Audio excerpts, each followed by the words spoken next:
How to switch Instagram creator account to normal account. Hi everyone, welcome back to the channel. In today's video I'll guide you on how you can switch Instagram creator account to a normal account, so just make sure to watch the video till the very end.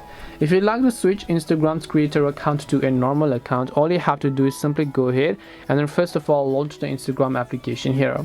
Then you want to come to the profile tab, and then currently I have a professional account because you can see professional dashboard. That's the way I can know it. And let's say I want to switch to a normal personal account. To do this, just tap the three lines icon and then just go to settings. Once you're on settings, just go to account. Once you go to account, select switch account type, and then here you can see switch to personal account. So personal account is actually a normal account. Either it could be written business or professional, but we want to switch to personal account. Once you select that, tap on the switch to personal account option, and then it'll be successfully changed to a normal account. This way you can switch from a creator account to normal account on Instagram. Hope this video was very helpful to you guys, and if it did help you, then make sure to leave a like and subscribe to the channel. If you have got any questions, then feel free to leave them down.